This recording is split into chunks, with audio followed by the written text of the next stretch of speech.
Because I crisscrossed the United States, and that was a huge experience, a Jack Kerouac type of scenario.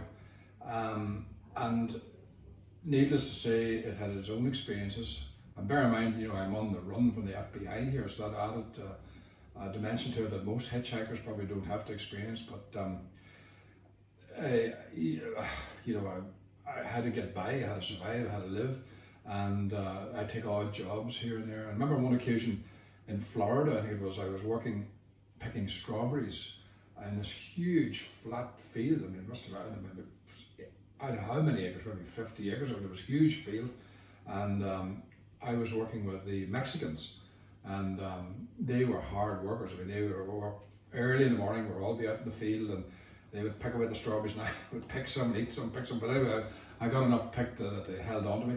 And every evening I'd go back to the trailers where the Mexicans stayed, and they were beautiful people, men, women, children, the whole works, and they would feed me. They were all speaking Spanish, which I didn't speak at the time, but we got on okay. And I was eating their beans and all the rest, and the foods that they ate. And in the morning we go down and start picking strawberries again all day long. And it was back-breaking work, but it was a few shekels and it kept me alive. And then this one occasion, we were told that there was a shortage of something, and because it was in Spanish, I don't know what it was, but I think it was those little chips that you put the strawberries into, little baskets or whatever.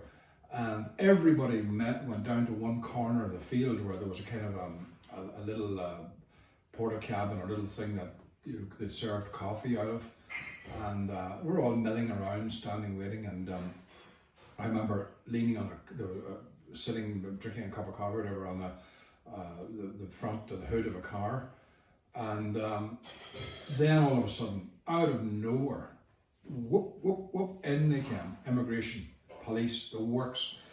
So what had obviously happened was these people had been set up, and they were all corralled into one area, one part of this field.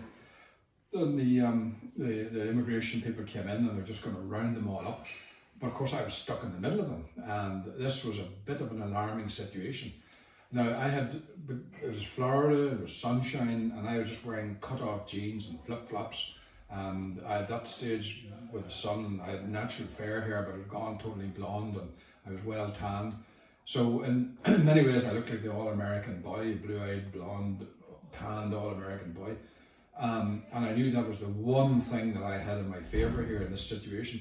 So you had Mexican guys were running in all directions, but they were rounding them up.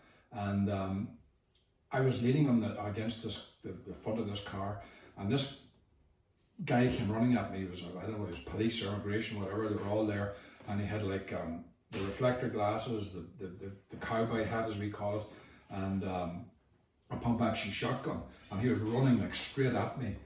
So I just lay as relaxed as I possibly could, and I said, "Howdy," and the guy said, "Hi," and ran past me.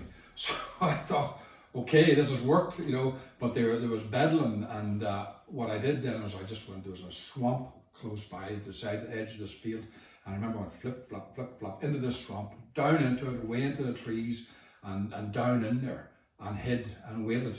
And I think every bug and mosquito in that particular swamp landed on me at some point, and I was just eaten alive practically, but I stayed there anyhow. And after about 20 minutes, the hubbub seemed to have died down, and I came out of the swamp, flip, flop, flip, flop, and out I came, and there all the Mexicans were gone. Everything was gone. All was left was the rancher, or the guy that owned the place, and a few of his hands. And "Oh, howdy, Irishman," he said, as I come back out, and he said, "You can start work again, and he said they won't be back for 6 months. They basically rounded up all the Mexicans, and they would be picking them to the deportation center or jail, or wherever they brought them, and they'd be back on a plane that night to Mexico." And he told me that some of his neighbors had probably told him, that they'd be there and they'd be rounded up so that he wouldn't get his strawberries picked. But I said, "Look, whatever you owe me, just pay me now," and away I went. So that was a close encounter, and there were a few similar ones of that nature.